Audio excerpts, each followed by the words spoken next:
제 작품을 보신 분들이 처음에 많이 보이는 그 반응은 화판의 뒷면을 이렇게 가서 보는 거예요.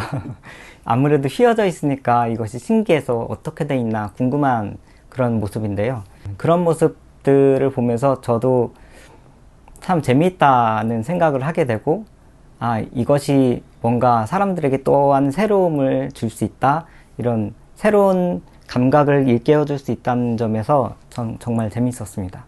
저는 수묵화를 계속 진행하면서 그 뒤로 사람에 대해서 공부를 좀 하면서 감각에 대해서 집중을 하게 됐어요. 그래서 인간의 감각이 인간을 둘러싸고 있다는 그런 느낌을 많이 받아서 휘어져 있는 화판을 그리고 싶었는데요. 그래서 화판을 휠 방법을 찾고 있다가 학교에서 이렇게 화판에 붙어 있는 종이를 떼내려고 뜨거운 물을 이렇게 많이 부은 적이 있었어요. 그랬는데 이게 오징어처럼 많이 휘는 거예요. 그래서 그때 이후로 이게 스팀으로 밴딩을 한번 해봐야겠다 싶어가지고 그때부터 연구를 하다가 스팀 밴딩을 하면서 이제 화판을 휘게 되었습니다. 우리가 일상생활에서 볼 수 있는 TV나 영화관 같은 데서 휘어진 것에서는 제가 영향을 이렇게 받은 것 같지는 않아요. 근데 이것은 형상학적인 거라든지 철학적인 부분에서 많이 영감을 받았어요. 저는 책을 읽으면서 많이 어떤 영감이나 어떻게 하고 싶다는 그런 그 추동을 얻는 것 같아요. 그래서 인간에 대해서 그리고 감각에 대해서 그 공부를 하다 보니까 인간을 둘러싸고 있는 이런 감각의 체계가 거품과 같이 둘러싸고 있다는 느낌을 받아서 그래서 이렇게 휘게 되었습니다. 처음에는 그냥 수묵화에서 하던 방식 그대로 수묵화의 풍경을 그렸었는데요. 인간을 둘러싼 거품과 같다 보니까 아무래도 어안 렌즈 같이 이렇게 휘어져 있는 그런 모습들을 좀 많이 생각을 하게 됐어요. 그래서 지금 작품들은 점점점 이제 밑쪽에는 발밑으로 가고 위쪽에는 머리 위까지 올라가면서 인간을 이렇게 거품처럼 둘러싸고 있는 그런 쪽으로 점점 나가게 됐고요. 그리고 또 공부를 하다 보니까 인간이 지상 위에서 살아가잖아요.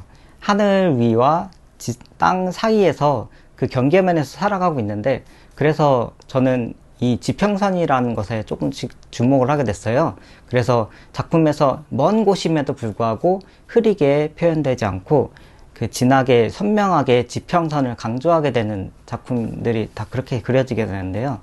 그럼으로써 이제 인간의 지평, 그리고 인간의 감각으로부터 감지하는 세계, 그리고 그것은 바로 인간이 볼 수 있는 감각으로 본 거기 때문에 인간의 세계 혹은 인간의 지평, 이런 식으로 저는 상징을 두고 작업하고 있습니다. 처음에는 감각이 세계의 멀리로부터 물리적으로 다가와서 체감되는 것에, 그런 과정에 더 주목을 했어요. 그래가지고 체감되는 것들, 이제 화판에서 질감을 표현을 하면서 빗줄기를 표현한다든지 아니면 눈이 내리거나 이런 저 멀리로부터 별빛이 쏟아져 내려오는 그런 것들을 주로 그렸었는데요. 그래서 이전 작품 같은 경우에는 이렇게 비가 내리는 그런 긁혀져 있는 화폭의 모습이 이렇게 많이 그려져 있고요. 그리고 요즘 같은 경우에는 이 지상의 그 지평선에 눌려서 인간을 둘러싸고 있는 이런 세계를 상징하는 그런 쪽으로 조금씩 변모하고 있습니다.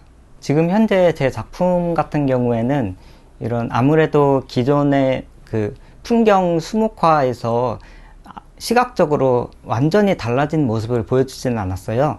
그래서 거기서 점차적으로 발전된 모습을 보여줬었는데, 저는 여기에서 조금 더 뭔가 변화의 필요성을 느끼고 뭔가 더 새로운 것을 해보고 싶어서 요즘에는 이게 철망으로 된 작품을 하고 있는데요. 철망은 그 시실과 날실이 엮여져 있으면서 평면을 이루면서도 뒷면이 비쳐 보여요. 그래서 물감을 바르면 공중에 그냥 떠 있는 상태가 되거든요. 그래서 시각적으로 제가 예전부터 뭔가 하고 싶어 왔던 물감만 허공에 띄워오면서 그림을 그리고 싶다, 이런 그 욕망도 있었고요. 그리고 그림은 그리고 점차 사라지는 모습, 그리고 찢어지고 흩어지는 이런 뭔가 인식과 관련되어서 유사하다, 이런 느낌을 좀 받았어요. 그래서 이런 것들을 좀 시도를 해보고 있고요. 그리고 추가로는 동그랗게 휘어진 화판을 형상화했는데요. 제가 그 책을 읽거나 아니면 계속 생각을 하면서 꿈을 꾸고 하는 것에서 이런 뭔가 영감 같은 거를 받을 때가 있어요. 그래서 꿈속에서 나온 작품을 좀 그리기도 하고, 아니면 이 화판의 형태도 제 꿈속에서 뭔가 이런 형태로서 뭔가 강박적인 그런 이미지가 떠오를 때가 있거든요. 그래서 그런 것들을 형상화하면서 동그랗게 휘어지고 뭔가 지금은 콩알 같기도 하고 계란 같기도 하고 이런 작품도 지금 새롭게 시도하고 있습니다. 제가 그려지는 풍경은 아무래도 어렸을 때 살았던 그리고 봤던 그런 풍경이기도 한데요. 저는 자연적인 것에서 시작을 했지만 이것이 가만 보니까 1000년 전에도 1000년 뒤에도 인간의 어떤 인위적인 것이라든지 제 작품에는 또 동물들이 등장하지 않거든요. 언제나 우리 세계를 상징하는 것이기 때문에 동물이 없다고 해서 꼭 여기에 아무 생물도 살지 않는 것은 아니고요. 환경으로서 세계로서의 상징을 하기 때문에 이런 풀들이 존재하고 자기 복제를 하면서 이 세상을 계속 만들어 나가는 이런 모습들을 그려나가고 있습니다. 제 작품 세계는 제 삶의 일부로서 저의 지금도 공부를 하면서 공부하는 과정을 계속 작품으로 녹여내고 있기 때문에 저는 제 삶의 일부라고 생각을 해서 신진인가 아닌가는 저는 와닿지가 않더라고요.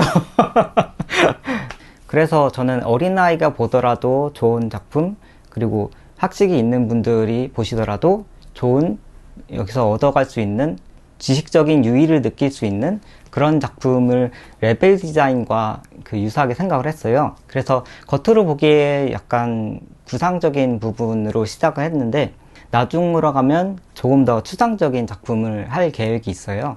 그래서 지금은 구상에 조금 가깝게 작품을 하고 있습니다. 저는 작품을 그릴 당시에는 제가 가슴이 뛰는 그런 풍경들을 그리는데요. 작품을 그리고 있다 보면 저도 이 감흥이 너무 고조가 되어서 조금 힘든 부분이 조금 있어요. 그래서 그 작품마다는 그 당시에 저의 생각과 감흥을 작품으로 표현을 했다고 볼 수가 있는데요.